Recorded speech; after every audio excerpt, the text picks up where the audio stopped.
खुशी का एहसास है वो, धूप में छाया है वो, ममता भी वो, मन्नत भी वो, जिंदगी को जीने की चाहत भी वो। जी हाँ दोस्तों, हम बात कर रहे हैं नारी की। नारी वो होती है जो अपने प्यार से, अपनी ममता से घर को स्वर्ग सा सुंदर बनाती है।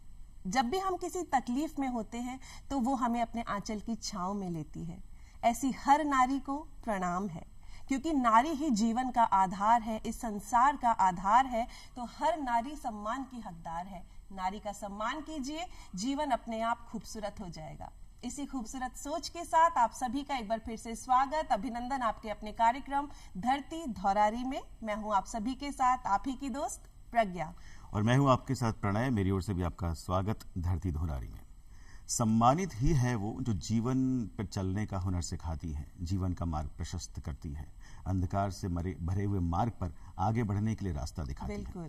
प्रेम, प्रीति और अनुराग से भरी एक ऐसी ही मेहमान आज हमारे बीच मौजूद हैं, जिन्होंने अनेक विद्यार्थियों के पथ को आलोकित किया है शिक्षा के द्वारा। आइए मिला जाए उनसे, शिक्षाविद उषा शर्मा जी। बहुत बहुत आपका स्वागत दूरदर्शन के इस कार्यक्रम धरती धौरारी में। Namaskar. Myself Usha Sharma. I'm an educationist and my passion is teaching, counseling and shaping the future of children in a purposeful direction. आज मैं दूरदर्शन टीम का आभार व्यक्त करती हूँ कि इन्होंने मुझे बुलाया ताकि मैं शिक्षा के कई पहलुओं पर प्रकाश डाल सकूं, जिसका मैं काफी अरसे से इंतजार कर रही थी। तो आप सबको बहुत बहुत धन्यवाद मुझे यहाँ बुलाने का। आपका भी एक बार फिर से स्वागत। और जिस प्रकाश की आपने बात की है, हम भी प्रकाश डालते हैं अब तक की आपकी जीवन यात्रा पर, जो जो आपने कार्य किए हैं। आइए जी।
जी उषा जी, आप खुद एक शिक्षाविद हैं, बच्चों के बीच आप रहती हैं, बच्चों के बचपन को जीती हैं, स्टूडेंट्स को जीती हैं, उनके बचपन जो है उनका साथ आप पूरे दिन भर रहती हैं, तो उसको जी पाती हैं आप। आपके अगर बचपन की हम बात करें, कैसा रहा आपका बचपन, कैसी थी उषा जी बचपन में? आप यकीन मानिए, शिक्षाविद के रूप में मैं बचपन ही जी रही हूँ जी, बच्चों के साथ समय बिता के। जी। बहुत अच्छा लगता है इन मासूम बच्चों को पढ़ाना और इनका भविष्य बनाना। अल्टीमेटली देश इन्हीं के हाथ में है। बिल्कुल। अब मैं अपने बचपन के पुराने दिनों की आप याद दिला रहे हैं। बचपन वास्तव में लौट के नहीं आता, लेकिन मेरा एक सबको ये संदेश है कि बचपन को अच्छे से जियो, सबसे बड़ी चीज है। एज ए गर्ल चाइल्ड कभी मुझे मम्मी पापा ने ये नहीं कहा कि तू लड़की है और तेरी एजुकेशन नहीं होनी चाहिए। हाँ, कुछ रुकावटें आई। आप सोचिए, पड़ोसियों ने, रिश्तेदारों ने कहा कि आप इतना क्यों इसको पढ़ा रहे हो, लेकिन मेरे पापा ने हमेशा कहा नहीं, मेरे बेटा बेटी सब बराबर है। अगर मेरा बेटा स्कूल जाएगा तो मेरी बेटी भी स्कूल जाएगी। तो मुझे बिल्कुल बराबर की एजुकेशन दी। आप ये मानिए कि कुछ ज्यादा ही लाड प्यार किया क्योंकि उस टाइम मैं बिल्कुल टॉम बॉय की तरह रहती थी। जी। अपने भैया के कपड़े पहनना, क्योंकि तब ये आप पैंट शर्ट दिलाते नहीं थे। आप सोचो, तो हम उम्र ही थे, 1-2 साल का फर्क था, तो अपने भैया के कपड़े पहना, लड़कों की तरह रहती थी। तो कई बार कहती थी मम्मी पापा को कि बहुत ही ज्यादा लाड कर रहे हो। कहते कोई बात नहीं, कितनी अच्छी लगती है, हंसती रहती है, खिलखिलाती रहती है।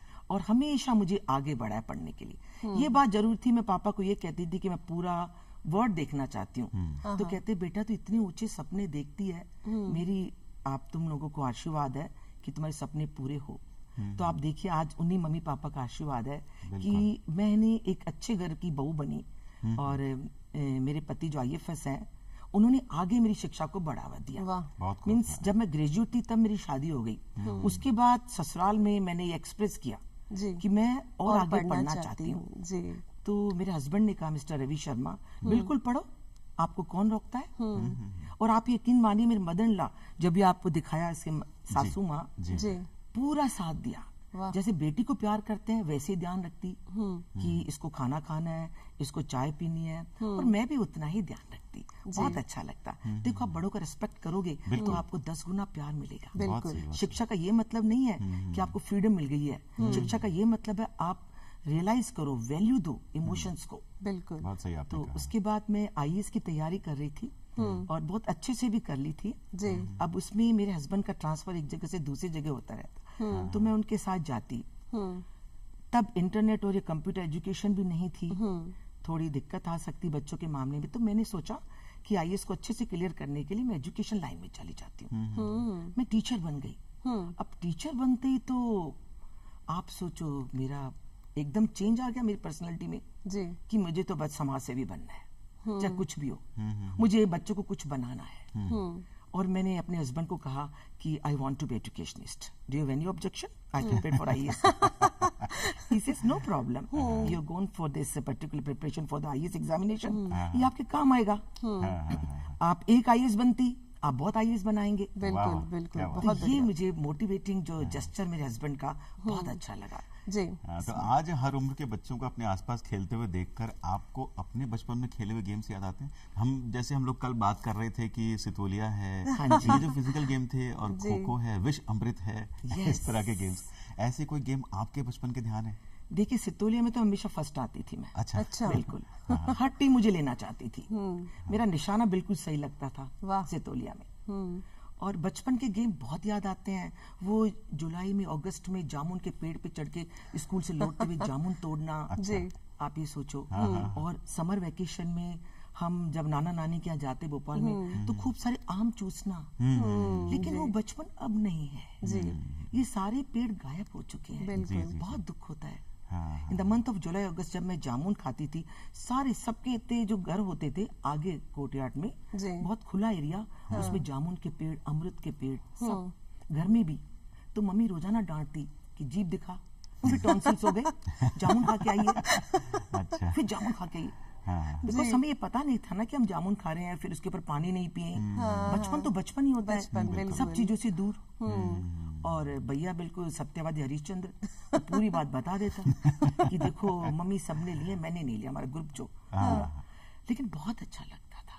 सोच होती कि वो एक गोल्डन टाइम, छोटी मोटी नोक झोंक जो होती थी। इसलिए मैं जैसे शिक्षाविद हूँ, मैंने स्कूल कैंपस में बहुत सारे पेड़ लगा रखे। वाह। पूरा ग्रीन, एक तरीके से ग्रीन स्कूल कर रखा है। ग्रेट। कि बच्चों को वापस वो ही बचपन मिल जाए। जी। बहुत खूब। लेकिन आजकल ऐसा देखने में आता है कि ये जो बाहर आउटडोर गेम्स जो पहले चला करते थे, चाहे सितोलिया हुआ, चाहे रुमाल झपट्टा हुआ, आजकल खोते जा रहे हैं। बच्चे जो आजकल की जनरेशन के बच्चे हैं वो नहीं जानते इन गेम्स के बारे में। इसका क्या कारण मानती है?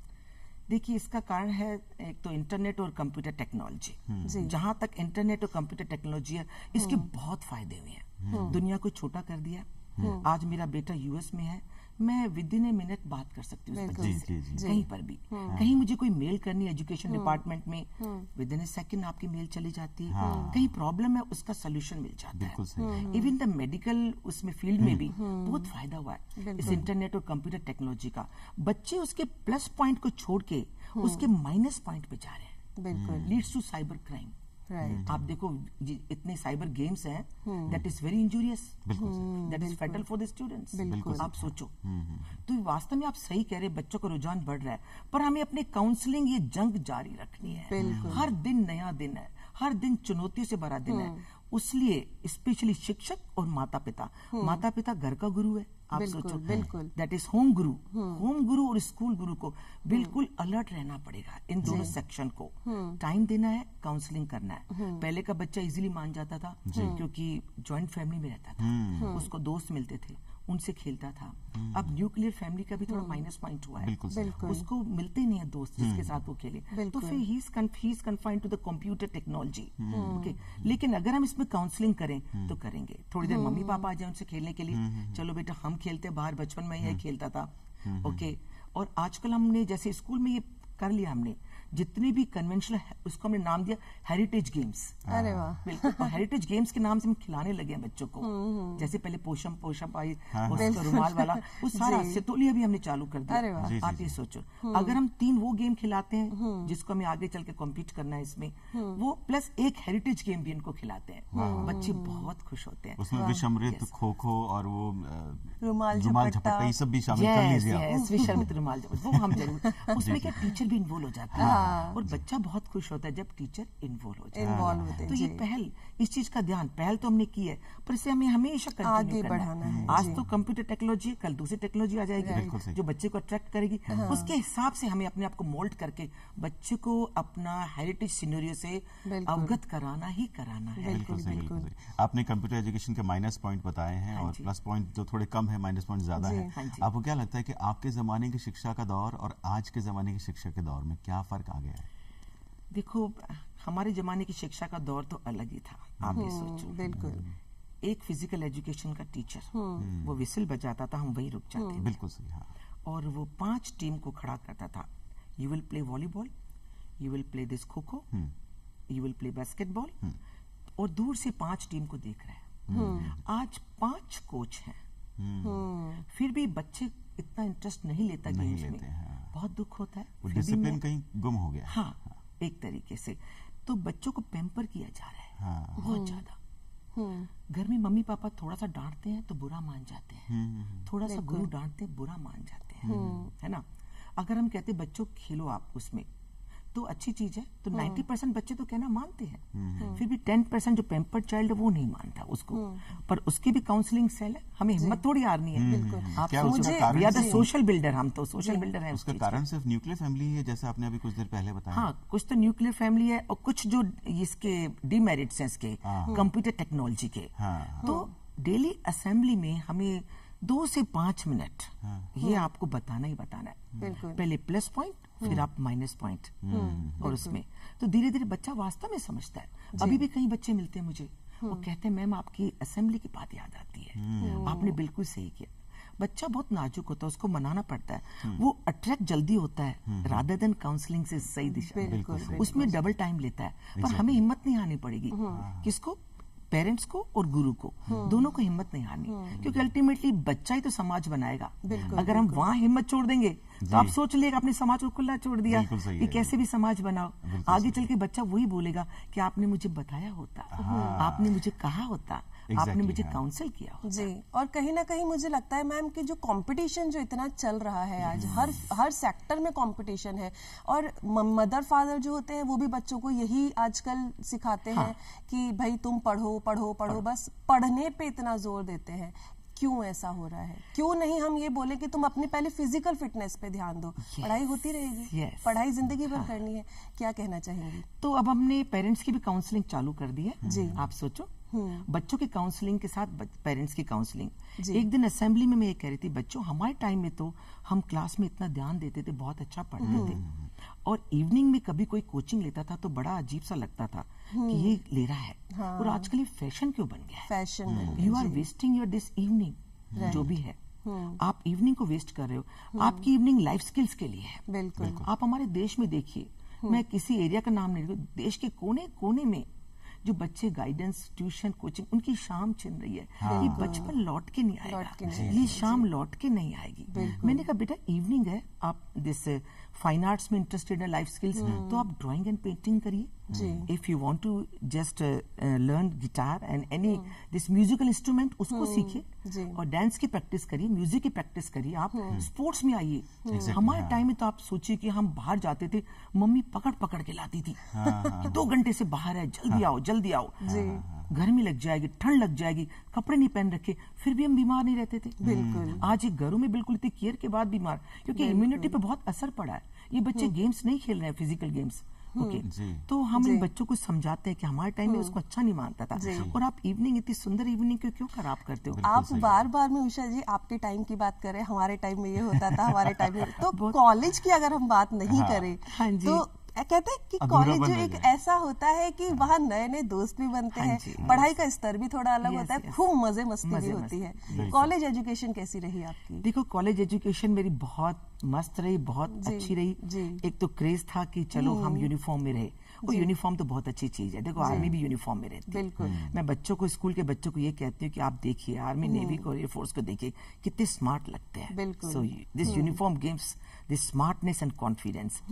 लेकिन तब हम बच्चे थे, आप सोचा कॉलेज जाएंगे और डेली अलग अलग पहनेंगे, कलरफुल पहनेंगे हम, तो उसका एक था।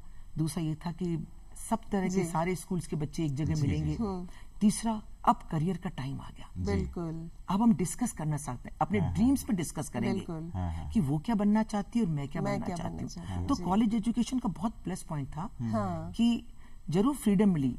आज की जो जनरेशन उस फ्रीडम को गलत तरीके से लेती है। Freedom means freedom of just thinking about your career, discussing. आप ये सोचिए, तो हम उस फ्रीडम में ये सोचते थे हमें क्या बनना है, लाइब्रेरी में बैठ के बात करना। इवन तब भी हम गेम्स खेलते थे। आप सोचिए कॉलेज टाइम में बड़ा अच्छा लगता था। आज आपके इस हम में शामिल जितने भी दोस्त थे उनमें से एक दोस्त को हमने फोन लाइन से जोड़ा है। आइए उनसे बात करते हैं। हेलो हेलो जी, कौन है? अपना खूबसूरत सा नाम बताइए। My name is Alka. Alka ji, स्वागत आपका धरती धुरारी में। उषा जी हमारे साथ हैं, आपकी मित्र, आप सीधे बात कर सकते हैं उनसे। हाँ जी, बोलिए। हाँ जी, Usha is my best friend. She is very ambitious and helpful girl. जी। Woman, now in those days she is woman. जी। She is very busy schedule. We meet in once in a month. From the childhood itself, she passed the quality of leadership. Because of this, she was always active in school and college. We are college friends, and she is not only active in studies, but also in extra curricular activities. She is very helpful and ambitious girl. I remember one incident when we went on trekking. We were around a group of 10-12 students. Once during our way, we came across number of monkeys. We all were very frightened, but to my surprise, she handled the situation calmly. तो मतलब क्या कहें, वो she is very intelligent and helpful and naughty. Alka ji को phone इतने अच्छा incident बता रही हैं। शादी आप क्या कहना चाहेंगी? नहीं, बिल्कुल, really I am thankful to Alka dear. आपने मेरे बचपन को याद दिला दिया कि मैं पढ़ने के शौक के साथ में नॉटी बहुत थी, इसमें कोई शक नहीं। तरह तरह की शैतानियां करती थी, आप ये सोचो। और जिन्होंने एपिसोड बताया बहुत अच्छा लगा कि मुझे कभी किसी से डर नहीं लगता था, चाहे मंकी मिनांस हो, कुछ भी हो। हर चैलेंज को स्वीकार करना और उस चैलेंज को कैसे हम कर सकते हैं एलिमिनेट, वो बड़ा अच्छा लगता था। माउंटेनियरिंग का मुझे बड़ा शौक था एक तरीके से। Thank you so much Alka ji, जुड़ने के लिए बहुत बहुत धन्यवाद जी। बताइए। हाँ जी, तो बहुत अच्छा लगता है। आपकी लाइफ में मित्र बहुत बड़ा रोल प्ले करते हैं, आपके परिवार के सदस्य बहुत बड़ा रोल प्ले करते हैं, आपके पड़ोसी बहुत अच्छा रोल प्ले करते हैं। Like my daughter is there, Ravisha Sharma, and she is a good orator. मैंने तो खाली सोचो कि प्राइमरी में उसको एक तरीके से तैयार करती थी कविता उसके लिए, रेसिटेशन के लिए। आप सोचिए, जब वो 8th में आई तब से वो मेरे लिए राइट अप लिखने लगी। आई वाज सो बिजी कि कभी सपोज बीइंग एन एजुकेशनिस्ट मुझे बहुत सारी ये सोचो कि मीटिंग ऑर्गेनाइज करनी एज ए कोऑर्डिनेटर और as vice principal and principal, कभी आज कभी ये, तो कई बार राइटअप भी मुझे सबमिट करने होते हैं इसमें मीडिया में। तो जो राइटअप मैं लिख के रखती रात को जो भी है, मैं बेटी को देती। मैंने कहा बेटा, आप यकीन मानिए वो 8th 9th 10th 11th में उसकी आप स्किल देखिए, मेरे राइटअप को इतना अच्छा कर देती, इतने अच्छे इमोशन से भर देती कि मैं हैरान हो गई।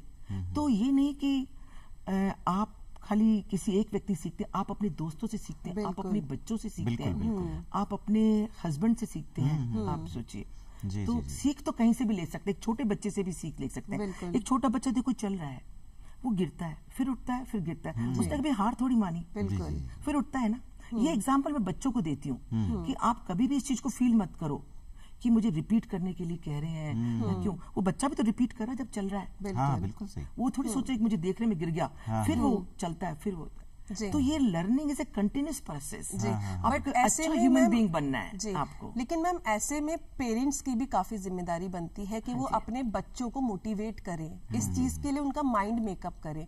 ऐसे पेरेंट्स को क्या कहना चाहेंगे, क्या संदेश देना चाहेंगे? देखो आप बिल्कुल सही कह रहे हैं। सबसे बड़ी चीज, पेरेंट्स को जरूर अपने बच्चों को मोटिवेट करना चाहिए। जी। पहली बात, इस टाइम पेरेंट्स बहुत सेक्रीफाइस कर रहे हैं बच्चों बिल्कुल। की एजुकेशन के लिए कंपेयर टू आवर टाइम। क्योंकि हमारे टाइम में पेरेंट्स को सारी रिस्पॉन्सिबिलिटी निभानी होती थी समाज की, जी, जी, जी, जी। है ना, बड़ों की, छोटों की, बराबर वालों की, समाज की, सब एरिया की। आप सोचो, आज पेरेंट्स इतनी मेहनत कर रहे हैं बच्चे की इच्छा पूरी करने के लिए, तो एक तरीके से बच्चों को ये ध्यान भी दिलाना चाहिए, बच्चों को महसूस भी करना चाहिए कि मेरे पेरेंट्स मेरे लिए बहुत मेहनत कर रहे हैं। जी, जी, जी। दूसरा, एक तो उसको करियर को लेके बहुत ज्यादा और एम्बिशियस पेरेंट्स को नहीं होना चाहिए। बच्चे पर छोड़ दो, उसको अच्छा ह्यूमन बीइंग बनाइए, उसको सारे सब्जेक्ट पढ़ने दो।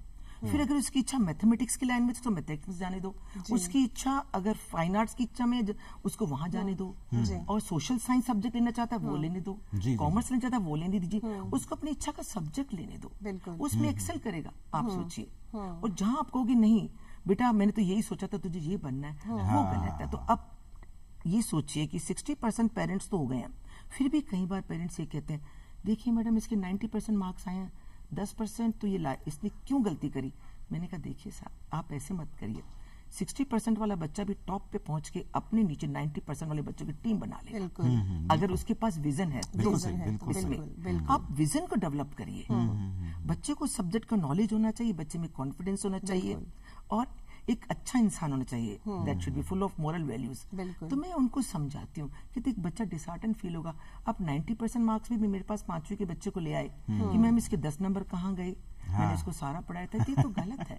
आप खाली बुकिश नॉलेज के पीछे क्यों पढ़ रहे हैं? एज ए ह्यूमन बीइंग देखिए, वो बच्चा अच्छा बनना चाहिए। तो काउंसलिंग आजकल पेरेंट्स की भी इतनी इंपॉर्टेंट है जितनी बच्चों की है, जी, जी, बहुत जी। जरूरी है। काफी कुछ हद तक पेरेंट्स उसको समझ रहे हैं, अब उनको दे रहे हैं फ्रीडम कि you can take the subject of your choice, आप जो कुछ करना। जी, जी। जैसे पहले हम शाम को जी, जी, जी। हम जैसे मैं अपनी बेटी को टेनिस खिलाने ले जाती थी शाम को, मैंने कभी उसको कोचिंग नहीं दिलाई। जी, और आप ये यकीन करिए, very good orator, very good speaker, very अभी इंटेलिजेंट। आपने अपनी बेटी का जिक्र किया है, हाँ जी। तो आपकी बिटिया है वो हमारे साथ फोन लाइन पे जुड़ गई है केरला से। आइए तो बात चलिए करते पहले उनसे बात करें। हेलो हेलो, आपकी मदर उषा जी हमारे साथ यहाँ मौजूद हैं, आप सीधे बात कर सकती हैं। स्वागत आपका धरती दुलारी में। धन्यवाद। बोलिए, जी, कहिए क्या क्या कहना कहना चाहेंगे चाहेंगे? आपकी मदर के लिए? वेल मेरी मदर के लिए first of everybody should thank their parents. सबके माँ सबके लिए बहुत कुछ करता है, एंड जी, जी, my mother is no exception for जी। मी। एंड आई थिंक मेरा सौभाग्य था कि मेरी मदर एक एजुकेशनिस्ट है। सो जब आपके पेरेंट्स एक एजुकेशनिस्ट होते हैं, आपका पर्सपेक्टिव लाइफ में बहुत डिफरेंट होता है, विच इज ट्रू। हमें मतलब दे आर डिफरेंट पैरामीटर्स जो फॉलो करने पड़ते हैं। हाँ, So not in a way, very conservative way, but I would say I was very fortunate कि मेरी mother बहुत एक modern parent, मेरे both parents are very modern in their perspective। हाँ, कभी ये नहीं था कि आपके नंबर ऐसे आने चाहिए, ये आने चाहिए, हाँ, बट एक हमेशा रहा था कि try your level best। अगर वो कर लिया then it's all okay। हाँ, हाँ, and I was raised in a very modern way कि कभी मेरी मदर ये नहीं बोली कि आप ये करो या आपको वो आता है। ऑलवेज सेड खुशी कैसे मिलती है। जी। एंड मोस्ट इम्पॉर्टेंट थिंग जो आई थिंक मेरी मदर ने मेरे में इंस्टिल करी, and she does it to everybody, and I think educationist होना अपने आप में एक बहुत बड़ी सौभाग्य की बात है। बिल्कुल सही कहा एंड आपने। मैंने उनसे पूछा कि आप एजुकेशनिस्ट क्यों? myself I'm business woman, and she said कि जब आपको इस मनुष्य योनि में जन्म मिला है हाँ, तो अपने लिए तो सारे ही करते हैं। वाह कोई तो हो जो किसी और के लिए भी कुछ करे। वाह वाह, जी बिल्कुल। बहुत बढ़िया। अच्छा, आप कहाँ से बोल रही ऐसा हैं भी इस करते वक्त? हैं लोग। तो even when I got into work, जी। जो भी काम करो, even if you do business, Ravisha, do it in that way कि किसी और के लिए भी कुछ जरूर करना, क्योंकि जानवर में मनुष्य में एक ही तो फर्क आएगा कि हम किसी और के लिए भी कुछ कर सकते हैं। जी। रविशा, इस पैदा हुए वक्त कोई फायदा होना चाहिए, ईश्वर को खुशी होनी चाहिए कि मनुष्य योनि में जन्म दिया है। बिल्कुल बिल्कुल। रविशा, इस वक्त कहाँ से बोल रही हैं आप? Currently I am on a vacation Kerala by God grace. Kerala में भी And आपने I'm from आपकी Delhi. मदर को याद किया, बहुत खुशकिस्मत है और आपकी मदर बहुत खुशकिस्मत है। आप क्या कहना चाहेंगी अपनी बेटी के लिए? Really I am proud of my daughter कि हमेशा इसने मेरे इस काम में साथ दिया। बचपन से ही देखो, एक जो वर्किंग मदर होती है वो अपना टाइम इतना बच्चों को नहीं दे पाती, लेकिन इसने पूरा ध्यान रखा मेरे इमोशंस का। जैसे मैंने कहा, मेरे सारे राइटअप बनाना, जो भी मुझे मैं इसको एडिट करना पूरा ही करती थी, इमोशंस को डालना कि जो महसूस कर रही थी मुझे उसको शब्दों में व्यक्त करना। जैसे एक बार मैंने पढ़ रही थी कि अमिताभ बच्चन कह रहा था कि सारा मेरा श्वेता बनाती है, तो मुझे एकदम से मैंने उसको इमीडिएटली फोन किया। मैंने कहा बेटा कि सभी अपने बच्चों की मदद लेते हैं, अगर इतने टैलेंटेड बच्चे हो आप, तो मैं कभी भूल नहीं सकती कि मम्मा अभी आपको याद है कि मैं सारी आपकी एडिट करती थी, मुझे तो नहीं याद है। मैंने कहा बेटा कैसे भूलूंगी, आपने इतने अच्छे राइटर बनाए। और दूसरा, अपने छोटे भाई को बहुत संभालती थी क्योंकि वो बिजी रहती थी। आप सोचो, दोनों के बीच में 10 से 11 साल का फर्क, 2 बच्चे मेरे।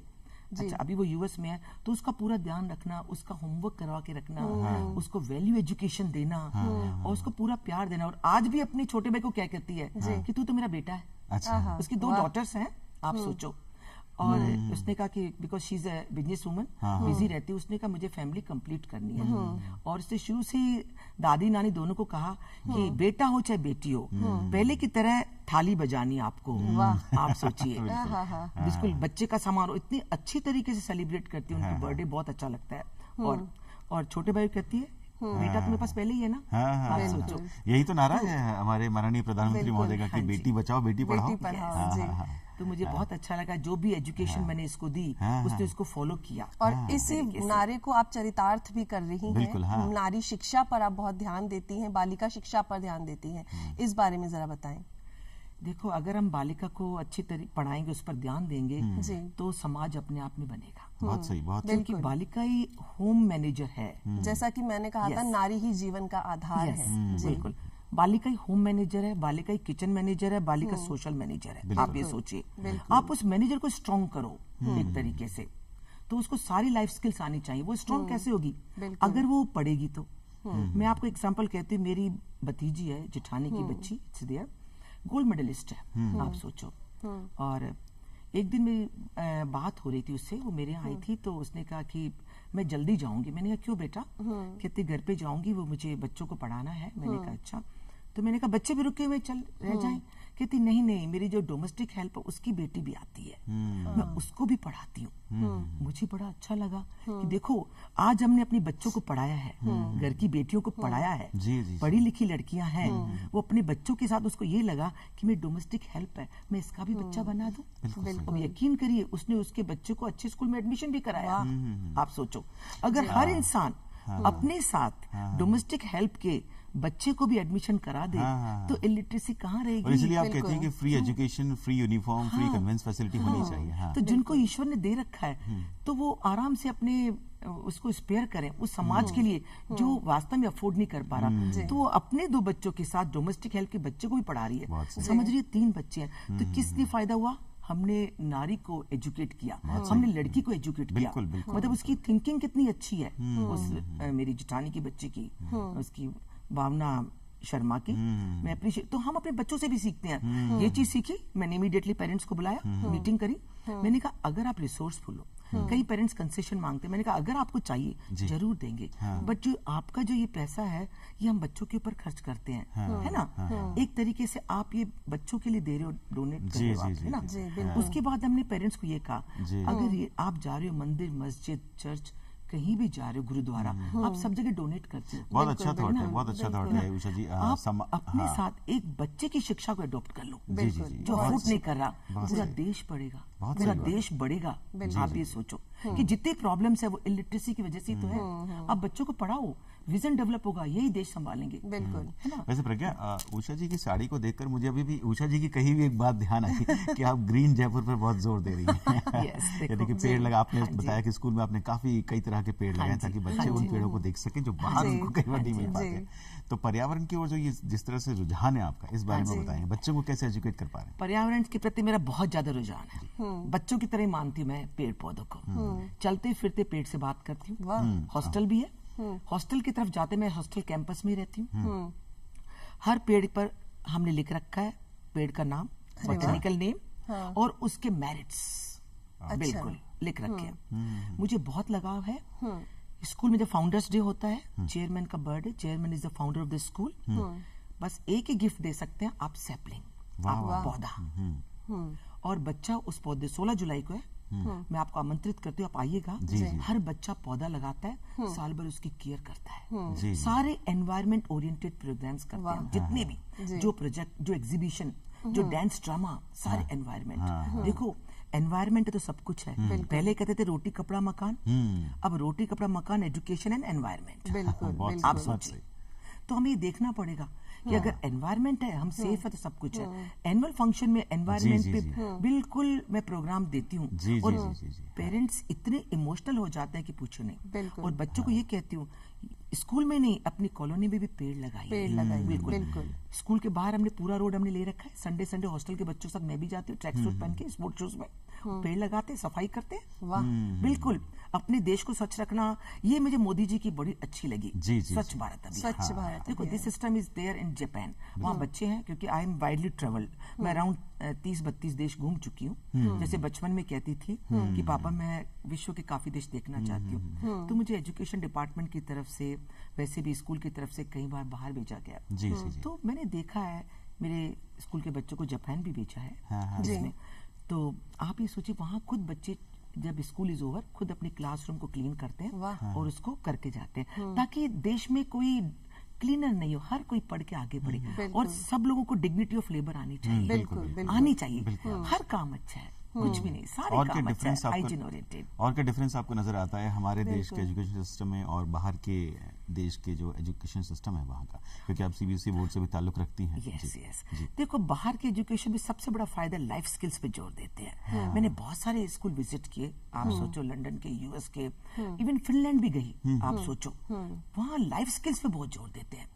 मतलब बच्चों को बचपन से इलेक्ट्रिशियन का काम भी सिखाया जाता है, प्लम्बरिंग का भी काम सिखाया जाता है, ब्रूमिंग कैसे की जाती है, स्क्रबिंग कैसे की जाती है, हाइजीन सिखाई जाती है, कुकिंग सिखाई जाती है, बेकिंग सिखाई जाती है कि आपकी मम्मी बिल्कुल बिजी है तो आप कैसे कर सकते हो, गेस्टों को कैसे ऑपरेट कर सकते हो, और इसमें फूड कैसे विदाउट इस कुकिंग रेंज के आप कैसे बना सकते हैं, और इमरजेंसी में कैसे अपने प्रोटेक्ट कर सकते हैं, डिजास्टर मैनेजमेंट, ये सब।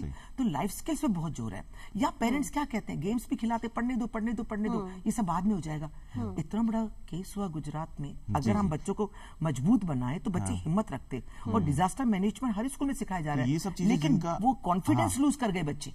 आप ये सोचो, डिजास्टर मैनेजमेंट हर स्कूल में सिखाया जा रहा है। जैसे हम प्रैक्टिस कराते हैं अर्थक्वेक और कुछ भी हो तो आप कैसे विद इन 2 मिनट्स आप कैसे इस बिल्डिंग को खाली करके ओपन ग्राउंड पे आएंगे, हम इसकी प्रैक्टिस कराते हैं बच्चों की बहुत ज्यादा। हमने काफी इनको दे रखी है practice in respect of the fire, in respect of any other kind of this problem, so how to tackle the situation. जितने एग्जांपल आपने बताए अभी जो बाहर देशों में हो रहे हैं, क्या वो सब चीजें आप यहाँ मैनेज कर पाएंगे? हम लोग अपने हो रहा है, अब धीरे धीरे कर रहे हैं, अब सब ले रहे हैं। प्राइवेट सेक्टर ले रहा है, इवन द गवर्नमेंट सेक्टर भी कह रही है, पूरी तरीके से उसको इम्प्लीमेंट कर रहे हैं, लेकिन आगे बढ़ के ले रहे हैं, सब ले रहे हैं इसको, प्राइवेट सेक्टर कर रहे हैं पूरे। और जब ये लाइफ स्किल्स हो जाएगी तो अनएम्प्लॉयमेंट ही खत्म हो जाएगा। उषा जी, क्योंकि आप सीबीएसई बोर्ड से ताल्लुक रखती हैं, एक और मुद्दा है जो हर बच्चे का, हर पेरेंट का, जिसमें बच्चे और पेरेंट्स बहुत हेल्पलेस हैं, सिर्फ स्कूल मदद कर सकता है, चाहे वो किसी भी जगह का स्कूल हो। बच्चों के कंधे पर बहुत बड़ा बोझ है किताबों का, और उसको पेरेंट्स और बच्चे मिलकर कम नहीं कर सकते। ये सिर्फ स्कूल, जितने भी जो भी एजुकेशन सिस्टम है हमारे देश का, जितने भी बोर्ड हैं, उन सब की जिम्मेदारी बनती है कि उस बोझ को कम करें, बच्चों के चेहरे पे मुस्कुराहट आए, या 15-20 किलो का बोझ ना उठा लाए। बताएं। आप बिल्कुल सही कह रहे हैं कि वास्तव में बोझ देख के बड़ा दुख होता है। कई बार तो पेरेंट्स को देखते हैं वो उठा के लाते हैं बिल्कुल। बैग को उसमें, और पेरेंट्स तैयार रहते हैं कि बैग में ले लूं, बैग समेत आते हैं, फिर बस में बच्चा चढ़ता है। ये है तो काफी कुछ तो इसको पहल किया कि प्राइमरी स्कूल में most of the private schools, most of the even the government school also उन्होंने बैगलेस कर दिया है। अच्छा। कुछ पेरेंट्स को ऑब्जेक्शन आता है, हम डेली का काम देखना चाहते हैं, तो हम उनको कहते हैं भी बच्चे हैं, अभी कौन सा आईएएस आईआईटी का एग्जाम दे रहा है, अभी तो खेलने कूदने की उम्र है, अगर कोई काम उसने पूरा नहीं भी किया है तो you should not be panic.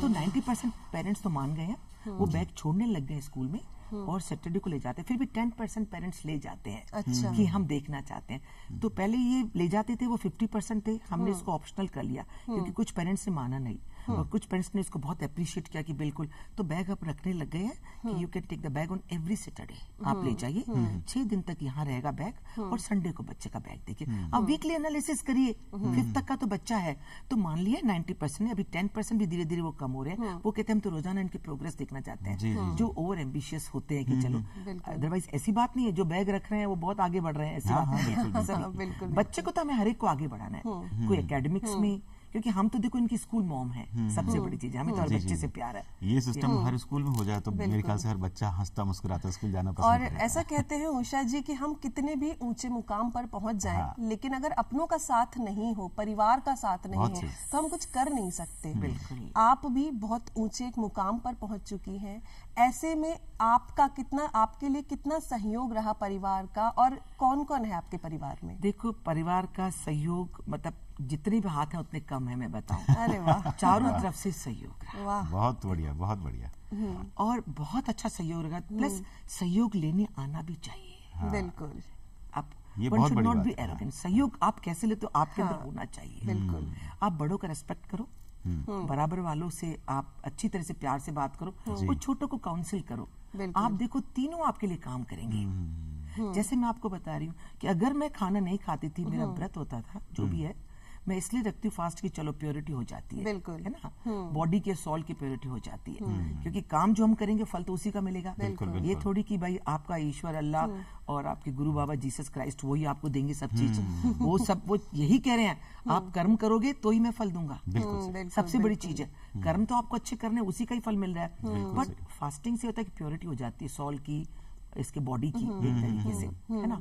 तो मैंने ये देखा, जब भी मेरा just I am observing fast, मेरी मदर इन लॉ को बड़ा वो होता था, कहीं इसको सिर में दर्द ना हो, बार बार आके पूछती, बेटा कुछ फल खा ले, बेटा कुछ वो ले ले, छाछ ले ले, बटर मिल्क ले ले, दही खा ले बेटा। तो इतना अच्छा लगता कि देखो, क्यों कहते कि आपकी मैरिज के बाद आपके मम्मी पापा बिछड़ जाते हैं, मेरे को तो बिल्कुल मम्मी पापा मिले हैं। कई बार तो मेरे मम्मी पापा ने मेरे इन-लॉज को ये कहा कि हमारी बेटी तो हमको ही भूल गई। जी जी जी। आप ये सोचो। चलिए आपके हस्बैंड से बात कर लेते हैं, अभी भी जुड़े हैं। नमस्कार, स्वागत आपका धरती धुरारी में। हेलो। हेलो, हाँ जी, स्वागत आपका धरती धुरारी में। आपको भी बहुत बहुत नमस्कार। उषा जी सामने बैठी हैं, अपने मन की बात आप कह सकते हैं।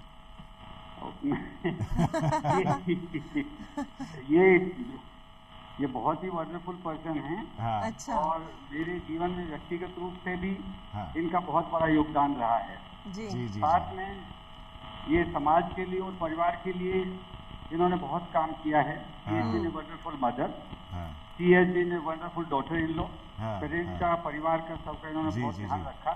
जी, और समाज के लिए भी इन्होंने काफी अच्छे काम किए हैं। हाँ। काफी एनजीओ से जुड़ी हुई जी। हैं, organ donation, energy conservation, water conservation, जी, और क्लीन और ग्रीन जयपुर सिटी, और काफी प्लांटेशन के प्रोजेक्ट इन्होंने स्कूल के स्टूडेंट्स की हेल्प से लिए हैं और काफी लोगों को मोटिवेट किया है।